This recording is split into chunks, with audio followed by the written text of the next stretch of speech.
আলাইকুম।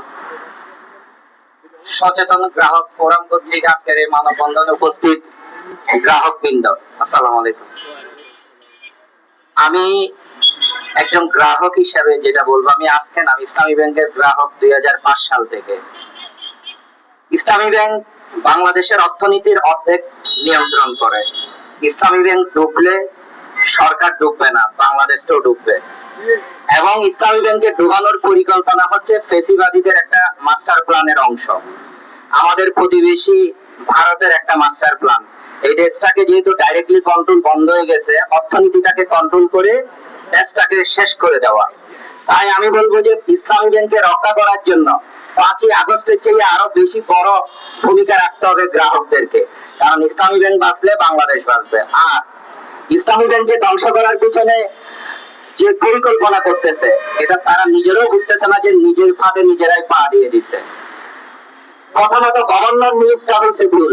গভর্নর নিয়োগ করেছে আরেকজন ভুল ব্যক্তিকে ইসলামী ব্যাংকের চেয়ারম্যান হিসেবে।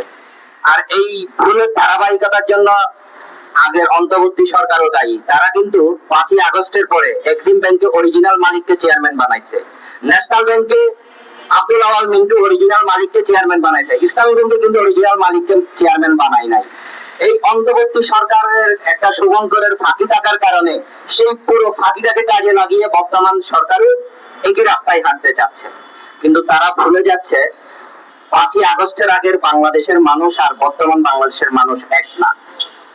দেশকে বাঁচাতে, ফেসিবাদী শাসন থেকে দেশকে রক্ষা করতে, সর্বোপরি অর্থনীতি বাঁচাতে আমি মনে করি শুধু ইসলামী ব্যাংকের গ্রাহকরা না, বাংলাদেশের আপামর জনতাকে ইসলামী ব্যাংক রক্ষা করার জন্য অংশগ্রহণ করা উচিত, দল মত ধর্ম বর্ণ নির্বিশেষে। কারণ এই ইসলামী ব্যাংক ধর্ম বর্ণ রাজনীতির ঊর্ধ্বে সবাইকেই সার্ভিস দিয়ে গেছে। সুতরাং আমাদের সবাইকে বাঁচতে হলে, প্রাণের বাংলাদেশকে বাঁচাতে হইলে, মাথা উঁচু করে অর্থনীতিকে রক্ষা করতে হলে ইসলামী ব্যাংককে রক্ষা করতে হবে, চেয়ারম্যানকে দূর করতে হবে, সেই সাথে গভর্নরকে দূর করতে হবে। আর তাদেরকে নিয়ে যদি বাংলাদেশের অর্থনীতিকে নিয়ে খেলা করে, সর্বশেষ অর্থমন্ত্রী সহ পুরো সরকারই ডুববে, নিজের ফাঁদে নিজেই মরবে।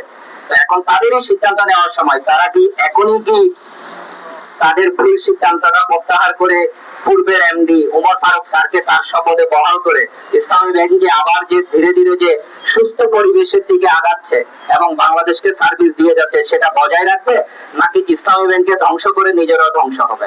আরেকটা বিষয় ওনারা ভুল করতেছে, 5টা ব্যাংকে একীভূত করছে, 5টা ব্যাংকে নিয়ে অনেক পরিকল্পনা করে অনেক ভেজাল করতেছে। ওনারা মনে করতেছে 5টা ব্যাংক মানে ইসলামী ব্যাংক। ইসলামী ব্যাংক একাই হচ্ছে বাংলাদেশের অর্ধেক অর্থনীতি। সুতরাং ইসলামী ব্যাংকের সাথে বাকি 5টা ব্যাংকের সে তুলনা করে যদি ছেলে খেলা করে, তাহলে ওনাদের কপালে দুঃখ আছে। এবং এটা এই পৃথিবীতে ইতিহাস আছে, এই ব্যাংক কেলেঙ্কারির কারণে গ্রিসে সরকারের পতন হয়েছে, স্পেনে হয়েছে, ভেনিজুয়েলাতে হয়েছে, সাইপ্রাসে হয়েছে। সুতরাং সাধু সাবধান, হয়তোবা নিজের ভূমি রক্ষা করাটা কষ্টকর হয়ে যাবে।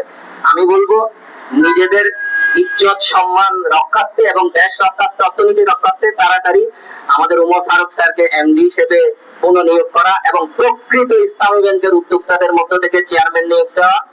অন্যথায় আমরা চেয়ারম্যান এবং বাংলাদেশ ব্যাংকের গভর্নর না, এর ধারাবাহিকতায় অর্থমন্ত্রী সহ বাকিদের পতনের জন্য বাংলাদেশের মানুষ রাস্তায় নেমে আসবে। আসসালামু আলাইকুম।